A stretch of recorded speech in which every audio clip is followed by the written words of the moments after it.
and we're going to have to wait and see which player stands up. And I like the fact that you mentioned the journey that T1 had to get here, but we'll talk about that a little bit later, because ladies and gentlemen, we are finally getting into Champ Select, powered by Omen and HyperX, here for game number 1, the rematch of the 2024 World Finals. Best of 5 starting off here. First ban from BLG on that blue side will be the Varus that I mentioned, that power pick in the bottom lane, while T1, they're looking right at Ben. They're banning the Gwen first. You have to respect that champion for Bin specifically. It's something he can have a monster performance on.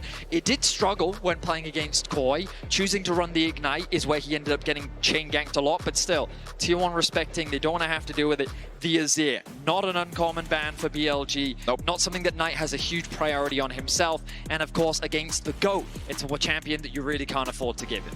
It's one of those champions that I feel like is just such a staple of pro play, and particularly for somebody, you already said it, it's the GOAT, it's Faker. You don't want to be giving something like that over for free if you're not willing to pick it yourself. The Vi will be the next ban here for T1. Pretty much a staple jungler this entire year everywhere for the playmaking, the point and click lockdown that we see from it. And now the TF, so this is one that continues to be very debated among the community, because this thing has been highly prioritized, but also highly ineffective so far at MSI. It will be the 3rd ban for BLG as Rumble is banned away from Bin. Both the Taliyah and Annie are available. You expect the Taliyah to be the first pick, and it will be. Knight not going to hesitate, going to grab that one for himself. I wonder if Faker will respond with the Annie of his own, or if instead they're thinking more along the lines of something like the Ryze or the Ahri as a possibility. Throughout this year, we've seen Ahri used as a matchup into the Taliyah. You pair it alongside something like the Xin Zhao, and you already have a very strong mid-jungle duo right out the gate. Speaking of mid-jungle, I'm thinking about Pantheon, man. We're talking about powerful champions on the patch. Right there it is, locked in for T1. Pantheon is scary to begin with. In a lot of people's eyes, he's the best jungler on the patch if your jungler knows how to pilot him well. But you combine semi-global with semi-global in mid-jungle, that is a nightmare. T1's going to deny it, while also locking in the Orianna for Faker. Going for a little bit more team fighting, a little bit more mid-control and solid wave clear. Of course, on the Orianna, you've got to be super careful. Does potentially open up for a Jarvan possibility for Beishuan. I wonder if you will just lean more towards the Xin Zhao that we've been seeing a lot from him. You could also go towards something like the Wukong. Bear in mind, though, that with the Pantheon locked in, that means there's no Trundle, which means that champions like Sion massively rise in priority. We've seen this pick just dominate in MSI. It feels like that there are very few champions that can match the teamfight utility that he provides. He's just a very safe side laner, an all-round very effective frontline. Even in the last series that we just got done watching between CFO and Imkoi, the game from Driver playing the Sion, massive impact on that champion in that one, but that'll be locked in for the side of BLG. You can see it has a 70% win rate so far, like you're talking about. It's been dominating games, and the Poppy will also be picked up. This is, of course, possible flex potential. You can go into the jungle with this. You can play from the support position with this, but T1's answer into the top lane Sion is the Yorick for Doran. So a little bit more split push power. You can already see that T1 with the Pantheon and the Yorick rather have tools to play through the side, try and punish this Sion who's going to be looking to try and safely farm up. But BLG have already started to craft this effective front-to-back team fight style composition.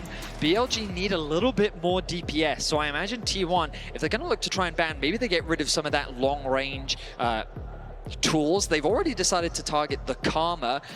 That does weaken the potential of a Caitlyn Karma on the bot side of the map, but I do wonder if they look to get rid of something like the Caitlyn if they want to have that long-range damage threshold coming in from the backside. Alternatively, they could consider the Misfortune, a very effective LPL team-fighting AD carry that fits nicely into a composition like this that's looking for the front-to-back.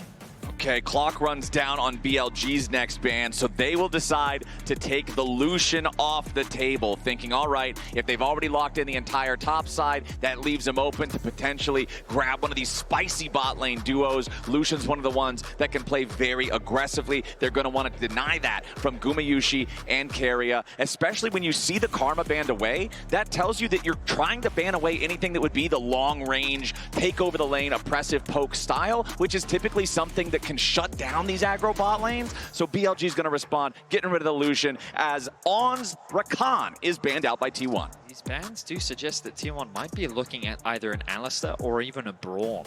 If they want something a little bit more defensive, I think both these champions can be very effective into the Braum, but also I think T1 can save their support for the last pick. I expect the AD carry to come through now, try and give Carrier and Guma the best possible bot lane 2 versus 2 matchup, but also allow Carrier the freedom to kind of round out this composition nicely. The Nico right now is the hover, and it's going to be locked in immediately, so they're just going to put that towards the bot side of the map, already giving you a very strong 2 versus 2.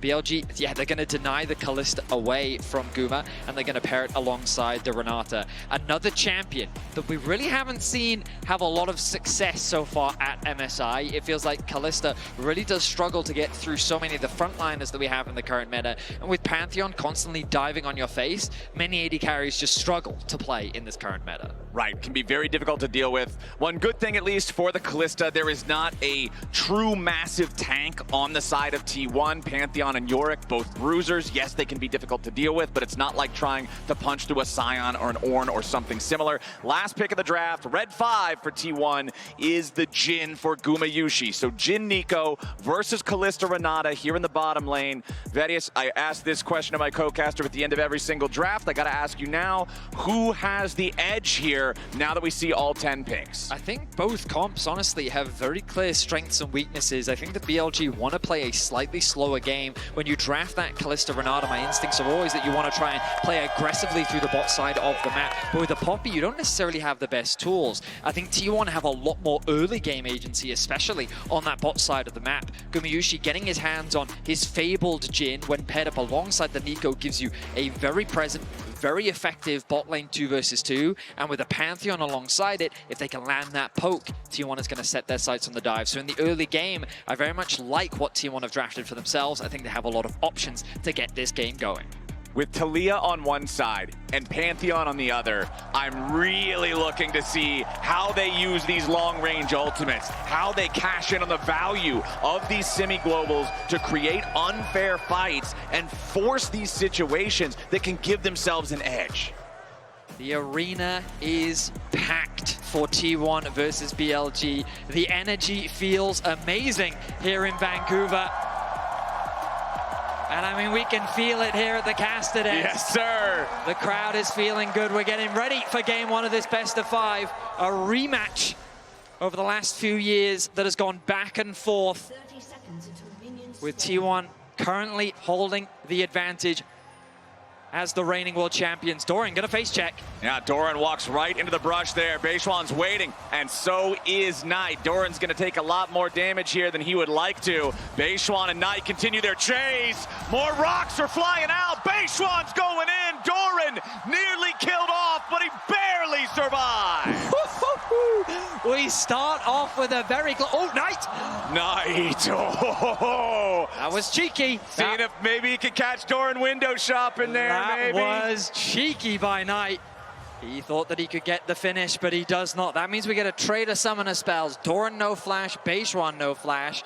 Perhaps that means that Beishwan's going to change up his pathing, maybe set his sights on a top lane play for a potential early gank. You'll see him actually pathing towards his Raptors, likely going to start there, as Owner's going to start on his top side, as we kind of expected. Gumayushi in the bot lane 2 versus 2. Carrier now shows up by surprise. They're going to look to try and get the advantage in the 2 versus 2. Expect a lot of trading in this bot lane matchup.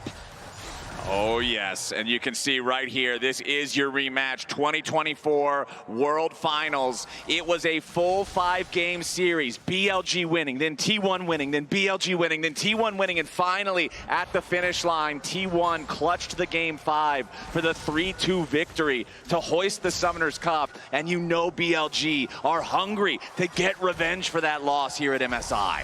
I mean, it was that final where we really got to see the unkillable Demon King himself. Yeah. Faker earning the finals MVP, having a standout performance in that series. When we come to this MSI, Faker did struggle in his first matchup against Tonkyu. He was put on the back foot in multiple games of that series, and I feel like Knight really has been a standout for the side of BLG. One of the core components of what helped BLG even qualify for this MSI. And already we see Knight off to an early push in the matchup. Very much what we expect. See him move into the fog of war, act as that potential threat, moving around, potentially working with his jungler. Now, we know that Beishuan is pathing up towards the top side, a potential dangerous avenue that T1 has to respect. And on the bot side of the map, Owner is getting closer and closer. The health bars, though, of both Elk and On, very good right now. No real risk of a dive. Yeah. And checking back in on what we were thinking about after that bit of a dicey start there in the top lane for Doran. The push originally did go to Bin. Doran was underneath the turret, but now you can see that wave is pushing back out right around the time that Beishuan is finishing those camps in this top side of the jungle. About to kill his blue now. He's going to path up towards this top lane. Now, Doran's going toward the Pixel Brush at exactly the same time that Beishuan's making his entry. Doran, with a nice use of the cage there, does block Beishuan's ideal entry point, but still a little bit of damage from the Poppy to harass Doran a little bit more, but not really a huge threat coming out just yet. Doran manages to keep himself out of trouble. I will say, Sion plus Poppy, not the most effective early game ganking duo. Not really. You can definitely be annoying. And I think Doran is a little annoyed, but aside from that, he's not in too much danger. The wave state is in a fairly healthy spot. Faker will take a bit of damage, but Owner already setting his sights on the Raptors respawn.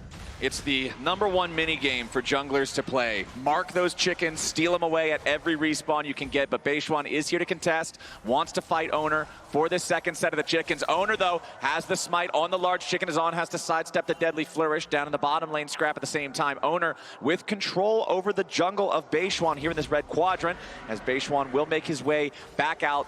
There's nothing else right now for Owner to go after because of the Krug camp still not being something that's within his reach. Since Elk and On are all the way back behind the turret, they would easily be able to come help Beishuan. So Owner's just going to take his one camp steal and walk away from it. Back up top side, continuing the trading between these two. As long as Bin is able to just keep trading and farming early on, he's going to be just fine. The Scion can be so powerful into the Yorick. The Soul Furnace is powered by ghouls. They count as coal every single time he farms these things up. He's getting extra power on the W, extra maximum health to be that massive front line. Going to be a train with a lot of power behind it. That's yes, for sure. sir. We'll see how impactful that train will be later on into the game. I just want to come back to that Owner pathing that you were talking about. I love the fact that he started with the red, moving to his Krugs, and then Raptors with the full intent on stealing the enemy Raptors, knowing that he's going to be able to work with Faker to get that mid push, be able to contest those Raptors, steal away what he can, and then the Raptors will respawn that little bit later, so he can then path back towards the Krugs, path nicely back through his jungle, and now he's going to continue on with that full clear. As right now we have a very timid, very safe early game with the swap coming through from BLG. Nothing too surprising. Something that we see often is not only can you get yourself out of a little bit more of a difficult 2 versus 2 matchup, but Sion loves, I always say this, loves being on the weak side. Obviously, players don't love being in a 1v2. Nobody loves it. But Bin doesn't mind it when playing the Sion champ. As now Doran could be in a little bit of danger here. Nope, not quite. On and Elk aren't in range to back up Beishuan. There's no wall for the wall slam from the Poppy to actually find the big value there. So Doran's still all right, does have his Maiden of the Mist ready to be summoned, but does not want to summon it up at a time when these swaps are happening, when you could end up in a 1v3 situation, have the Maiden deleted very swiftly, especially with Beishuan having the smite available. If you lose that Maiden early, the cooldown is so long, it feels really bad, and you feel like you've lost a huge part of the power budget of your character, as now the Pantheon from T1. Owner has secured the first Drake of the game, 6 minutes and 45 seconds in. Beishuan coming back up into the top side. Doran forced to flash away again, but nice handshake brings him right on back, and BLG get first blood. Owner, though, setting his sights on mids. Right, flashing away, stays safe from that one as Karia's Tangle Barb's going to force out the summoner spell from the BLG mid laner, but it does cause Karia's flash at the same time. Okay, so a lot of things happen. Ooh, the Shockwave connects. Nice Shockwave from Faker to chunk Knight, but not threaten lethal damage. He's just chipping away at HP though, and he's doing damage because he's just denying a lot of farm away from Knight. You'll notice the mid gold gap really starting to increase in Faker's favor. We don't get a chance to talk about the previous play. Yeah, Carry is already in danger. Remember, he used his flash trying to go after Knight. Now he's already dead. Owner wants to jump in and make something else happen, but he has to flash back over the wall. As On, Elk, and Beishuan continue going forward. Elk needs a bailout if he wants to survive, and he gets it! Elk stays alive! Gumayushi tries to fire back, but but he's got to reload the gun. Now the curtain call's open on sidestepping 3. The 4th can't hit Beishuan, but the dancing grenade dances on his grave. BLG up 3-1. Action-packed is what we were hoping for, and BLG deliver, finding kill after kill, all being funneled into Elk is a fantastic start for BLG. T1 played for the Dragon. The swap was initiated by BLG. They recognized that they couldn't really do much to help Doran in this situation, but I don't think they were quite expecting this. After their gank attempt in the mid lane, Kerry is trying to group up with his AD carry, but he gets collapsed on by Baserun, not expecting him to invade on the top side. He falls short, but then the Pantheon ultimate had already been committed. There's little that Ona can do. He has to turn and fight. Guma does his best to help him, but he ends up proccing the bailout with all those spears stacking up in Ona, allowing him to get the revive and turning it into another kill. Baserun out of options, out of ways to escape. At the very least, Gumayushi will get one back. And you could see at the end there, Gumayushi, he takes 3 shots at the escaping players from BLG, thinks maybe he can convert that 4th onto Beishuan, but Beishuan had the distance to sidestep the curtain call. Sadly, Dancing Grenade, more of a targeted ability, can't quite get away from that one, as Elk takes a chunk of damage back on live now, as our bottom lane duos continue to scrap back and forth topside, both junglers still hanging around this area as well.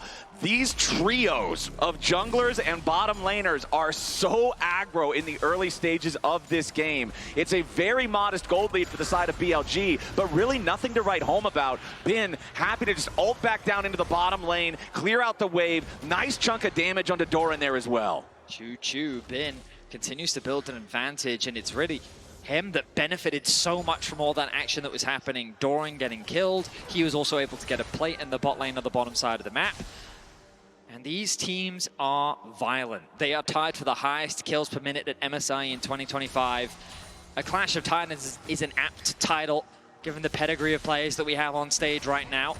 BLG have accrued a small advantage, but what I will say that surprises me is the goal difference between the AD carries is actually not that big. No. Guma has actually been able to get himself a small gold lead, all because of the farm that he was able to generate while all that action was happening on the Rift, getting 1 kill for himself.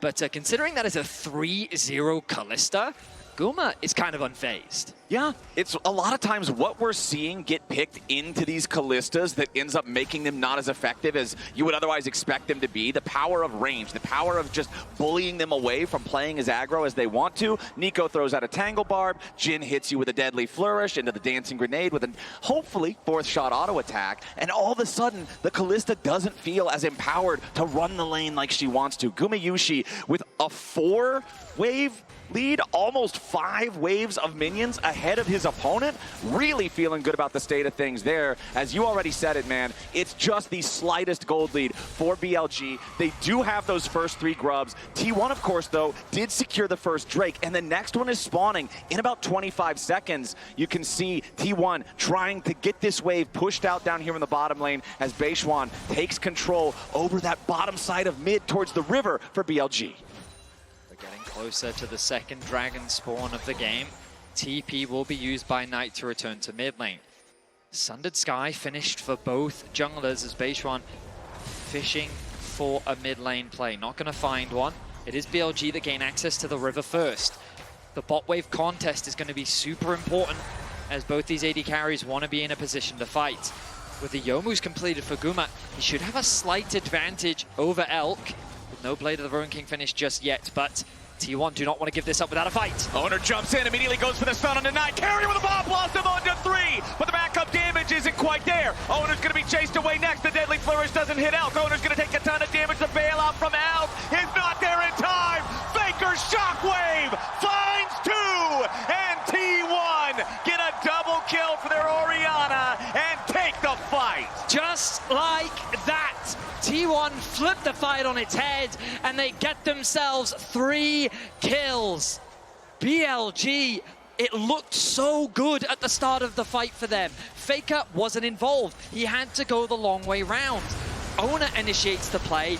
Carrier's ultimate looks fantastic, but then the re-engage from BLG is even better. Carrier's out of tools. He has to flash away. They're thinking, oh, Elk, he can come back to life if he can just get the kill, but then the shockwave comes through and finishes him off. Faker arrives at just the right time to secure a double kill. T1 get 3, they get the Dragon, and they take firm control in this early game. I said it was 2, but it was more like 2.5 because Elk was bailouted, but he still got hit by the thing. The shockwave sealed the deal, but the fight navigated so well by T1. Carrier's Pop Blossom buying the time for the reinforcements to arrive. And at the very end, I also do want to compliment On, who perfectly blocked the deadly flourish from Gumayusi, stopping that one from hitting Elk. BLG tried, but T1 played it better. Look at the damage in the last fight from Owner, beating the next closest damage by almost a full 1,000. There's a reason that this champion is considered by many to be the best jungler on the patch, as Beishuan goes in for Faker, and now it's trouble for the T1 mid lane. The handshake pulls him right on back. Knight's got enough damage, and a shutdown for BLG. Now, BLG are not the type of team to go out without a fight. Nice pick onto Faker. Even though he had his flash, they collapsed on multiple sides, and they make the kill happen. T1 still holds on to a gold lead for now, but Knight, with some much-needed relief after the amount of push that Faker has had in this early game after getting a double kill, they've really needed to get some gold back into Knight's pockets. Knight on this Talia, that could be the playmaker they need, and they're trying to get him there with plays like this. A nice flash shockwave from Faker, but then he gets handshaked back into the team. He then decides in his last moments, maybe I can get a few more minion waves, but he's just going to shake that one off. A nice collapse comes through from BLG. You can now see the goal difference between the two mid laners very even, but the gold advantage largely sitting on Owner and Gumayusi. Plates you can see here as we are now past that 14-minute point. A few for both sides, but not a major difference in the game being decided by them. However, the difference in plates is kind of the gold lead right now for T1. The game is that close, only a couple hundred. This time favoring the number 2 seed of the LCK. The Rift Herald about to spawn in only a few seconds. BLG bringing everybody up here. Now, Knight will have his teleport. I believe there's still a few seconds remaining on that cooldown to use that to make his way into the fight, but Faker has been found out. Beishuan tackles Faker out of the decimating smash, and Owner's made his way into the fight, but he's immediately ejected by the Keeper's verdict. Faker still under pressure. Decimating smash hits this time, but Ben and Beishuan don't have any damage. Ben tries to get away, but a Pop Blossom locks him up. A deadly flourish to follow. Hostile takeover saves Ben's life as Elk and On try to fire into Gumayusi. Elk goes forward. Gumayusi still shielded and getting away as Faker's the target for On, but Elk and On have overextended. Faker's already killed On as T1 scramble for defense, and BLG way overplay their hand. T1 do not lose a single member. BLG collapse onto Faker, but the Avengers descend in an instant. T1 are there to protect their mid laner. They turn the play massively in their favor, getting 3 kills as well. You called it, Flowers. The synergy knocking him out of Bin's Q means that that extra bit of damage doesn't connect on the Faker. A good shockwave buys time for Owner to arrive, but then when Owner gets knocked out, Bin thinks that there's a way for him to turn the play still in his favor. He's then forced back. He has to flash away. On and Elk make their presence known, isolating Gumayusi. But then at this point, you feel like you're going too deep. We're back to live. We're already back to live, and Faker's got another target on his back. He's got another shockwave on BLG, and Carrier picks up the kill. They just keep going for him, and he just keeps hitting them right in the mouth. Faker gets it done again. It feels like Faker's shockwave just continues to find them all, Flowers. 8-4 is the kill score.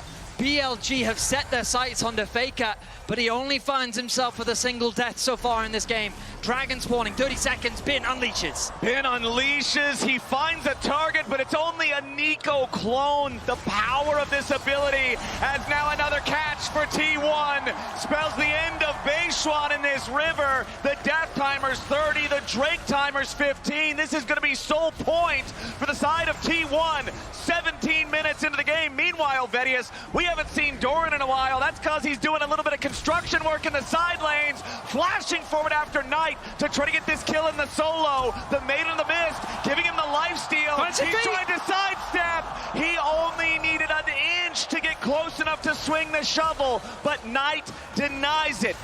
While Doran drops to the BLG mid laner in the top side, the Herald is going to be summoned in mid lane. The Drake is going to be taken. It's Soul Point 18 minutes in for T1.